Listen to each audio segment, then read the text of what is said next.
Okay, so here we are on the top of the boat. This is for the Upper Dells. Lines away! Just about to take off.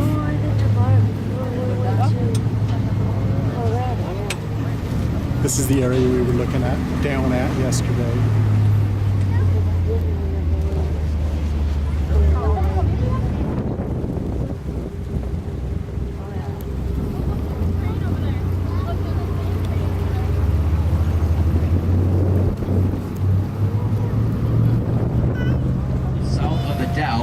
And I'm going to be a sophomore this fall at the University of Wisconsin-Madison, where I plan on majoring in kinesiology, which is exercise science. I consider myself... Oh, and I know everybody's got a cell phone now. Just please be courteous to the people around you with your cell phones and your conversations. Everybody appreciates that. And you know what I like to say about that situation? We're all in the same boat here. It's these two large cliffs here on either side of the river. If you take a look to the rightmost cliff there, you're going to see a pretty tall one. It's about 65 feet tall, and it's known as High Rock. Everybody say, High Rock. High Rock. If you look straight across from High Rock there, coming up now on the left-hand side of our boat, you're going to see a little bit larger cliff. This one's about 75 feet tall, and it's known as Romance Cliff. Together, these cliffs form the Jaws, or the gateway to the Upper Dells.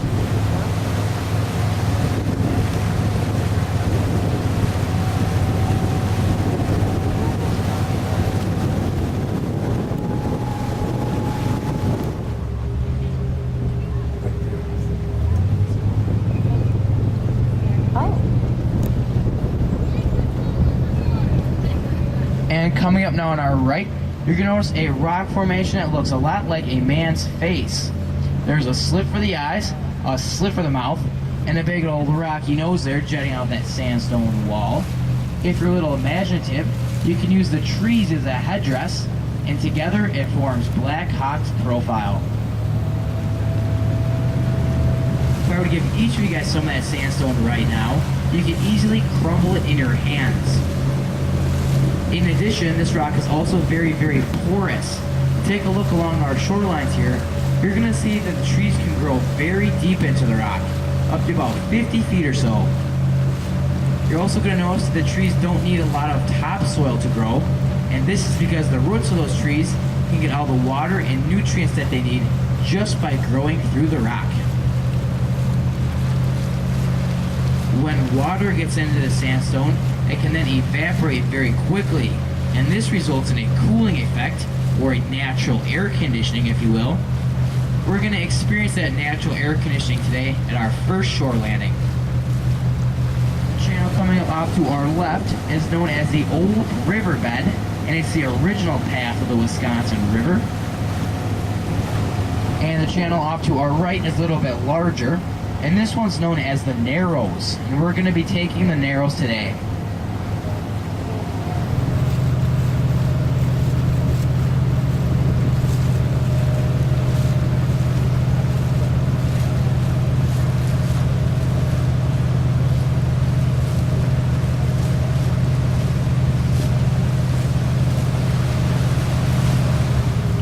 And if you look about 60 yards upriver from that rock, you're going to see a very similar looking rock formation. Now, because these two formations are about the same size and same shape, they're known as the Twin Sisters. Personally, I like to call the first one Kate, and the second one Duplicate. This thing on back there, Duplicate.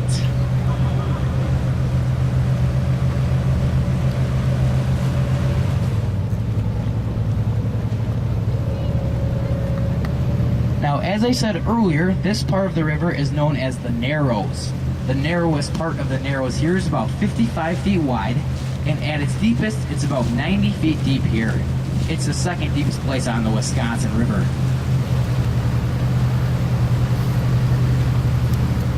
Now, those raftsmen weren't totally hopeless out here in the Narrows. They were saved by a man by the name of Leroy Gates. Leroy Gates was one of the head-standing river pilots back in the day. When Leroy lost his job due to the railroads taking over, he decided he would start a business. Now, Leroy Gates decided to start the Dells Boat Tours. He is our founding father. And coming up now on our left, about 5 feet above the water there, on that flat slab of rock, you're going to see an inscription. It reads, Leroy Gates, Dells and River Pilot, 1849 to 58.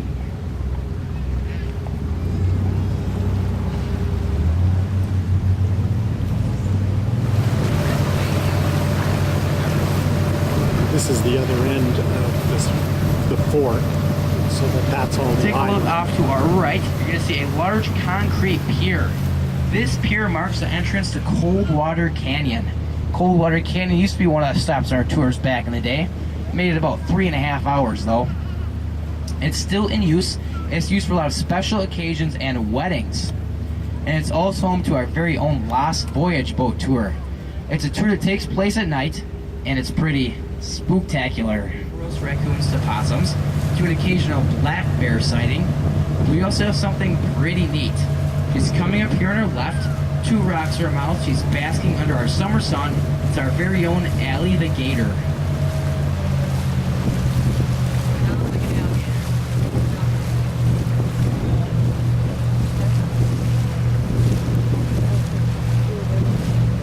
Now, we actually had Allie checked out by our veterinarian the other day. We found out something pretty cool. She's not really an alligator.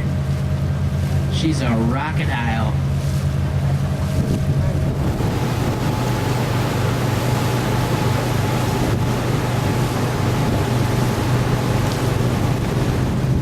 That's the Chula Vista Resort. And coming up on our left, you're going to see another large rocky island. This island is known as Steamboat Rock. Got its name back in the 1800s from some aerialists who were floating by one day in their hot air balloon, looked down upon the rock, and thought they looked a lot like a pumpkin seed shaped steamboat.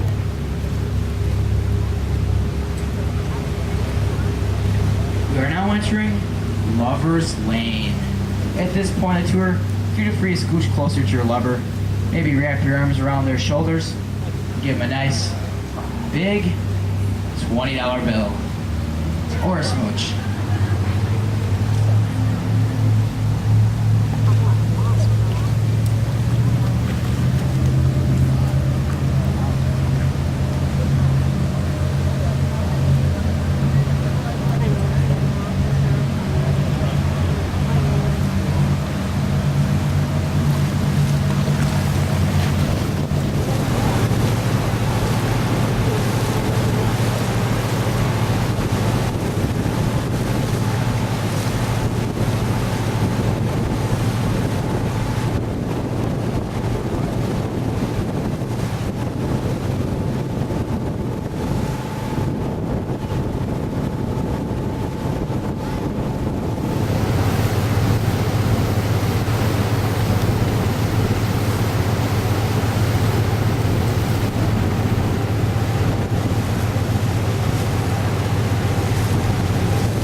Today. It is completely level. It's only about 4 blocks long. We're going to walk into the canyon and back out of the canyon on the same walkway. What that means for you, if you do not feel like making the entire walk, you might go as far as you like, turn around and come back. It is the same way back. Of course, you are welcome to relax on the boat. If you don't feel like walking at all, that's fine too.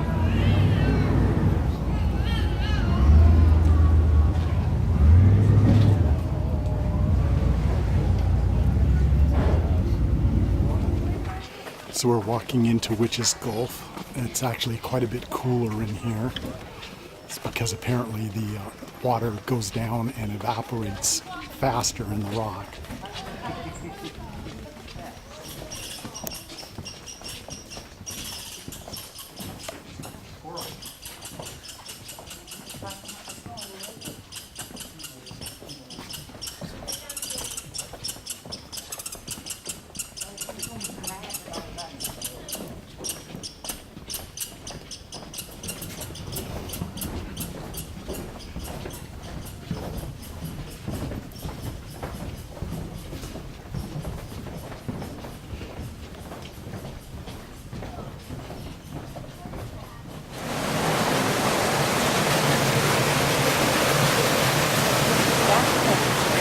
witch's bathtub, and over there is the witch's falls.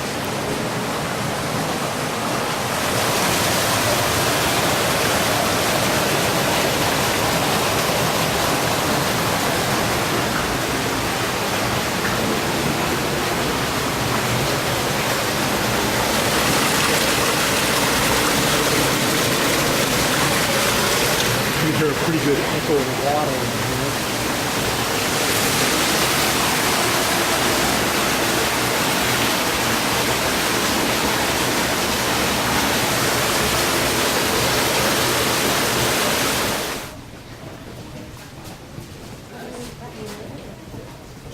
Is that what this is? Turns up there, it might be looking at this.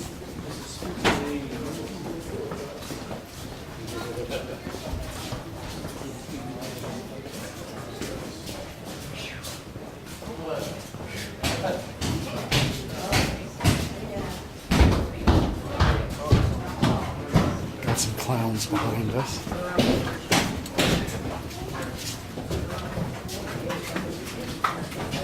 And then, of course, a concession stand.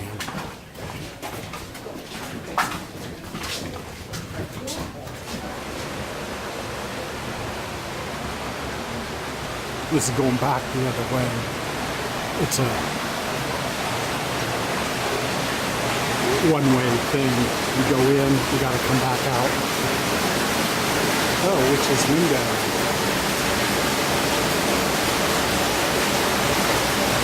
You barely see it, but there's the witch's window again, where you can see something.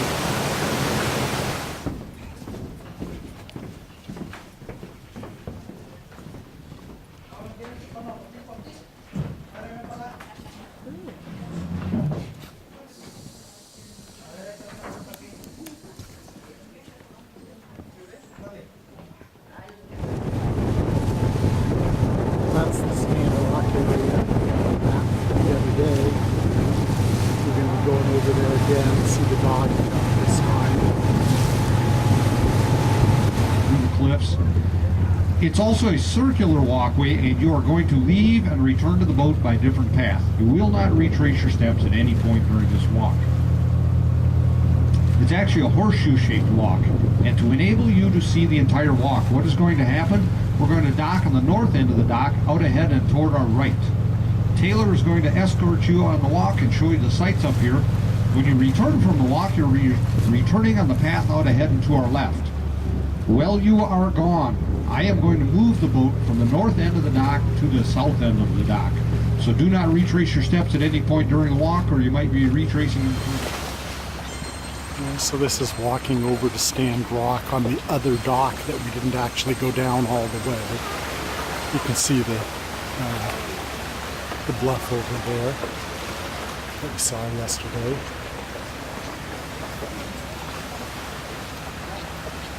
Guess it was the day before, but so here's Stand Rock again. We're getting ready for everybody to get up here so we can do the German Shepherd jump.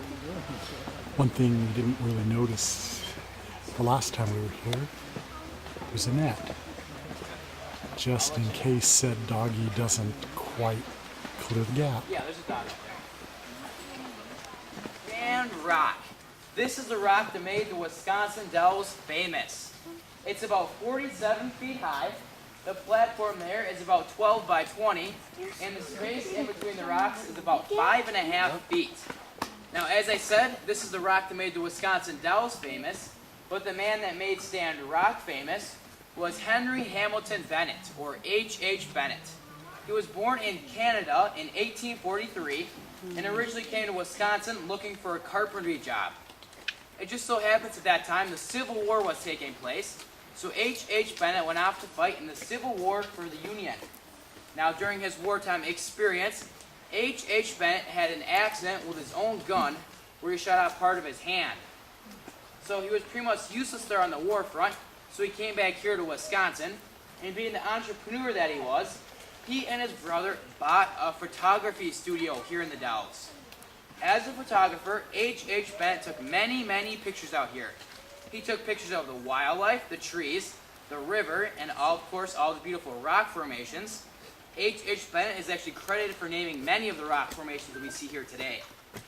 Now, H.H. Bennett was not only a photographer, he was also an inventor, and his claim to fame was what he called the snapper, or what we call today the instantaneous shutter. It lets us take a picture at a single moment in time. Back before the snapper was invented, if you want to take a picture of your face, for example, you have to smile for a very, very, very long time. And the only people that could smile for that long were politicians. So that really didn't work out too well. The snapper was a pretty simple invention. It consisted of a cigar box and 2 rubber bands. So one day, H.H. Bennett had his invention up and running, and he wanted to show it off. So he came out here to Stand Rock. He put himself up at the top of the cliff behind you, and straight across from H.H. Bennett at the top of Stand Rock was Ashley Bennett, H.H. Bennett's 16-year-old son. Now, being the great son that he was, Ashley was more than willing to make that Stand Rock jump. It actually took him about 17 tries jumping across before H.H. could finally get the picture that you see here today. This was taken back in 1886. Now, I know each and every one of you guys love to make that jump yourselves, especially you old-timers out there. But we can't quite let that happen today due to insurance reasons. We do, however, have our world-famous jumping German Shepherd up there who's going to make the jump for us. So at this point, if you're going to aim your cameras right in between the rocks there, our dog's going to jump across and then jump back right away. It happens pretty quickly. Is everybody all set? All right, Ezra. Let's give it up for that jumping German Shepherd. Now, after H.H. Bennett took this picture, he then decided to enter into a national contest down in Chicago. Now, because no one had ever seen this stop-action photography before, this picture won the contest, and to this day, the original picture, along with the original camera, is in the Smithsonian Institution in Washington, D.C. Also, when it won the contest, this picture got a lot of attention, a lot of exposure. A lot of people go up to H.H. Bennett and ask him where he took the picture, and he would be glad to tell them that he took it right here in the Wisconsin Dells. And ever since, tourists have been coming here to see the wildlife, the trees, the river, and all of the beautiful rock formations. It's not originally because of the go-karts, the water parks, or the upside-down White Houses that brought people here. It's originally because of the natural and scenic beauty of the Wisconsin Dells. So at this point, I'd like to thank you guys very much for coming here today to see the real Dells. This is what it's all about right here. With that being said, I'd be glad to take your picture in front of Stand Rock. Otherwise, the self-guided tour continues on to my right. Thank you guys and enjoy.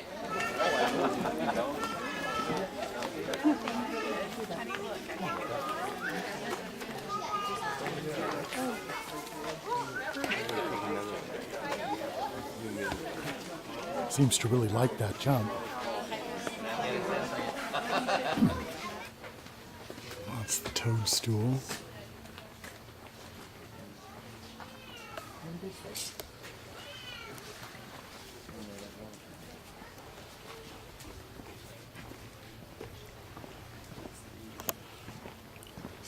This is the walk back on Stand Rock.